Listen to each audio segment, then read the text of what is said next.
السلام عليكم ورحمة الله وبركاته. حبايبي، أهلا وسهلا بيكم. النهاردة أنا سعيدة إن أنا وياكم. إن شاء الله نبتدي الفيديو.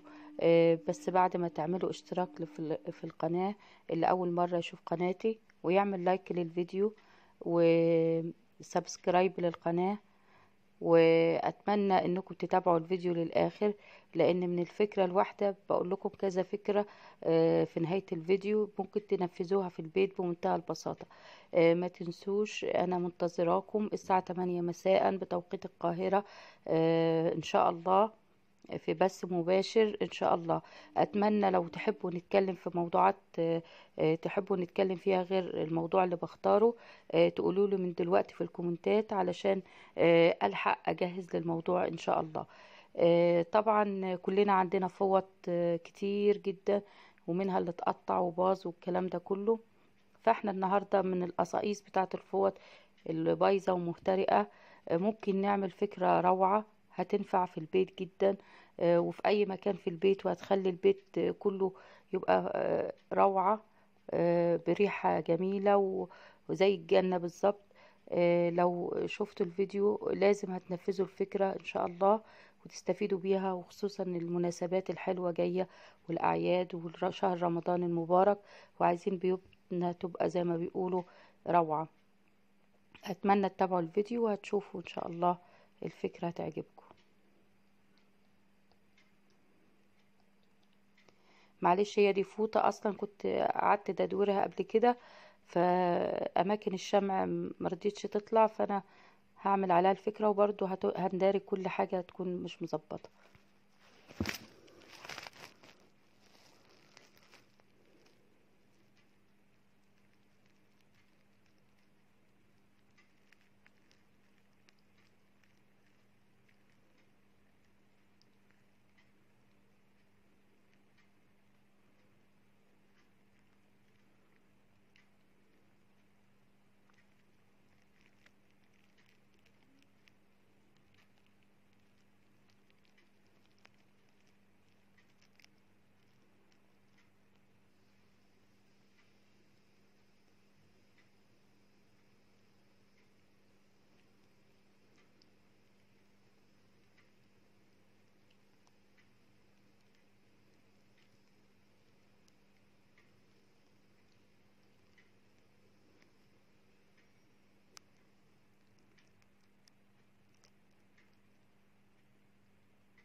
طبعا اللي هيعمل الفكرة دي، لو عندك الفوطة كبيرة عن كده، ممكن تعملي طقم كامل، تعملي تحطيه في الحمام، تحطيه في المطبخ، يبقى عندك زي طقم جديد للتوابل بفكرة روعة. وطبعا الفوطة هتتغسل هي والبرطمان كله من غير ما تدهني ولا ترشي ولا تعملي اي حاجة، واحلى من التركي بكتير بفكرة مصرية.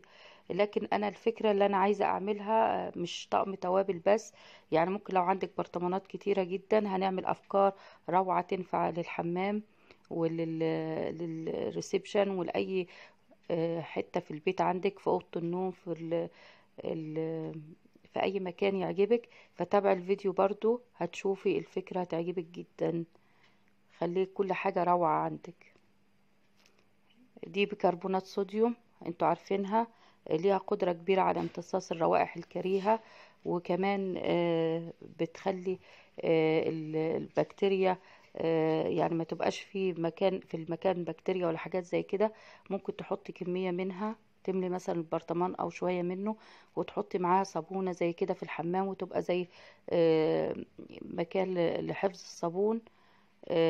دي فكرة. وفكرة تانية انك تبشري الصابون كده بشكل كبير، ما تبشروش صغير. وخلي بالكم ريحة صابون دي روعة، بتاعت كاميه دي رائعة رائعة. مش عارفة هي كاميه ولا لوكس، ما خدتش بالي. آم، هتحطوها هتشمي ريحة، يعني اكنك قاعدة في بستان ورد، ريحة فوق الوصف. انا كنت ناوية احط زيت عطري، لكن بعد الريحة اللي شماها بتاعت الصابون خلت الريحة روعة روعة روعة. فياريت تعملي كذا وحدة من البرطمانات كده، وتحط فيها ورد زي كده، وتحط في الحمام، في المطبخ، في الريسبشن، في مدخل البيت. اللي هيدخل هيشم ريحة رائعة. ممكن توزعي كذا واحد، هي صابونة واحدة وتبشريه منها مع بيكربونات الصوديوم في كل حتة في البيت. هتلاقي بيتك زي الجنة بالظبط. أتمنى إنكم الأفكار دي تنفذوها، وحطي زي كده فرع ورد خضرة كده صغير مع حتة وردة صغنونة، هتحسس اللي جاي عندك إن بيتك جنة وريحته روعة. كمان بإمكانيات بسيطة، مش محتاجة انك تشتري حاجات غالية علشان تبقى عندك فواحة وعندك حاجات زي كده. كمان ممكن تعملي برطمانات كبيرة خالص، وتعملي نفس الفكرة وتحطي فيها مصدر إضاءة وتنور لك، تبقى زي وحدة إضاءة في شهر رمضان الكريم والأعياد. شايفين أنا ما لقيت الغطا معمول بالفكرة دي، هحط لكم برضو تحت اهو. شايفين بقى شكله جميل جدا. وغيري في المنظر وفي الأفكار، واعملي ابتكري حاجات من عندك، هتعملي حاجات روعة بفكرة بسيطة. هي حتة فوطة قديمة ومتقطعة كمان، مش سليمة. ممكن تعملي حاجات رائعة، وفي فوط أحلى من كده بكتير طبعا، وفيها رسومات وفيها أشكال حلوة. ابتكري وأبدعي واعملي كل الحاجات اللي نفسك فيها. أتمنى إن الفيديو يكون مفيد وفكرتوا في فكرة حلوة. أتمنى تنفذوها إن شاء الله. على قد ما هي بسيطة، على قد ما هي فكرة هايلة. وخلي ولادك يساعدوك فيها.